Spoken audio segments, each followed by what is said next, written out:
Je me réveille avant l'aube. Une habitude que j'ai prise depuis le début de ce tournage. Chaque matin, je prends quelques minutes pour moi. Aujourd'hui pourtant, c'est différent. C'est notre dernière journée. La fin d'un marathon. Je tourne la tête vers la table de chevet. Une photo d'Elisa. Mon cœur se serre. Dans 3 jours, je vais l'épouser. Je prends mon carnet.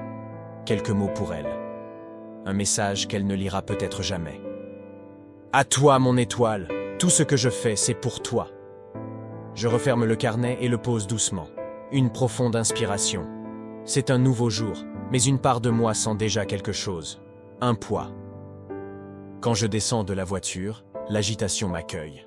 Les caméras, les projecteurs, les visages familiers de l'équipe. Tout le monde est concentré. Et moi, j'essaie de garder le sourire. Alex Proyas me fait signe de loin. Hé Brandon, dernière ligne droite, prêt à immortaliser Eric Draven? Toujours prêt. C'est étrange. Jouer un homme qui revient d'entre les morts et se demander si on croit vraiment à ces histoires. Je joue le rôle, mais je sens quelque chose d'autre. Comme si le rôle me jouait, moi. À table, l'atmosphère est légère. On plaisante. On parle du film, de la scène finale à tourner ce soir. C'est intense, mais je sens la fatigue de tout le monde. Michael Massey s'assied à côté de moi. Il tient un sandwich qu'il ne touche pas vraiment. Les gars des accessoires savent ce qu'ils font. On est entre de bonnes mains. Il sourit faiblement. Je vois dans ses yeux qu'il a peur. Et moi, je n'y pense pas. Parce que si j'y pense trop, je ne pourrai jamais avancer. Les lumières sont réglées. La fumée artificielle envahit la pièce. Mon costume est ajusté. Le maquillage est parfait. Quand je me regarde dans le miroir, je vois Eric Draven. Mais une partie de moi voit aussi mon père. Une ombre, une empreinte. Le coordinateur des cascades entre. Ok les gars, c'est la grande scène. Brandon, tu avances vers Michael. Michael, tu tires et on coupe. Simple. Tout est simple sur le papier. Mais au fond de moi, quelque chose me serre la poitrine. Un pressentiment. Je le chasse. Ce n'est pas le moment de douter. La caméra tourne. La tension est palpable. Je me tiens droit, le regard fixé sur Michael. Mon cœur bat vite, pas à cause de la scène, à cause de quelque chose que je ne peux pas expliquer. Je marche vers lui, lentement. Dans ma tête, je récite mes répliques. C'est tout ce que tu as? Michael pointe le revolver. Je vois son hésitation. Je veux lui dire que tout va bien. Mais avant que je puisse faire quoi que ce soit, je ne comprends pas. Ce n'est pas censé faire mal. Mais ça fait mal, terriblement mal. J'entends des cris, des gens qui courent. Quelqu'un appelle une ambulance. J'essaie de parler, mais mes lèvres refusent de bouger. Je veux leur dire que ça va, que ce n'est rien. Mais la douleur me coupe le souffle. Et là, je comprends. Les lumières défilent au-dessus de moi. Je sens la pression des mains sur ma poitrine. Des voix murmurent, des mots que je ne saisis pas. C'est drôle. Toute ma vie, j'ai voulu laisser une trace, être quelqu'un. Et maintenant que je suis là, sur ce brancard, je me rends compte que ce qui compte, ce n'est pas la trace qu'on laisse, mais les moments qu'on a vécus. Elisa, je t'aime.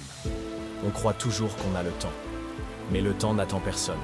Et pourtant, tant qu'on a aimé, tant qu'on a été aimé, on ne disparaît jamais vraiment. Je ne ressens plus mon corps, pas de douleur, pas de chaleur, pas de froid, seulement ce vide, ce silence. Et pourtant, je suis là. Puis, je les vois, tous. Elisa, maman, mes amis, réunis. Ce n'est pas un plateau de tournage. Ce n'est pas une scène. C'est réel. Je suis mort. Ils ont choisi ce lieu, là où mon père repose.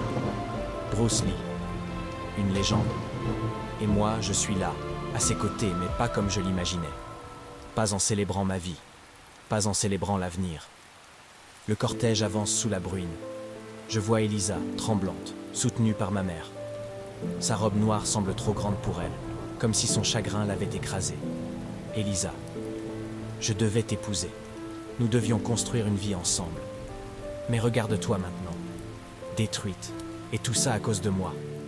LS m'ont mis là, dans ce cercueil. Un cercueil. Je n'arrive pas à y croire. C'est étrange de se voir sans pouvoir bouger, sans pouvoir parler. Tout ce que je peux faire, c'est écouter. Le pasteur parle.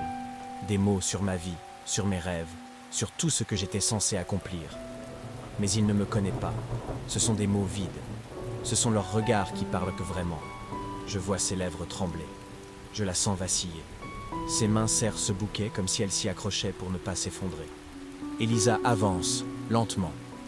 Ses pas sont hésitants. Elle pose une main sur le cercueil. Je ne suis pas partie, Elisa. Je te le promets. Je suis encore là, juste différemment. Elle dépose une rose blanche sur le cercueil, puis recule, les épaules tremblantes. Ma mère s'avance à son tour.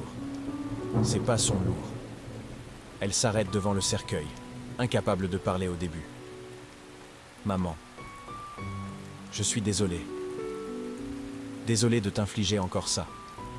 Après papa, c'était censé être toi et moi contre le monde. Elle éclate en sanglots, incapable d'en dire plus. On l'aide à retourner à sa place. Ils commencent à m'abaisser dans cette tombe. Une tombe. La dernière maison qu'on m'offrira. Je les regarde.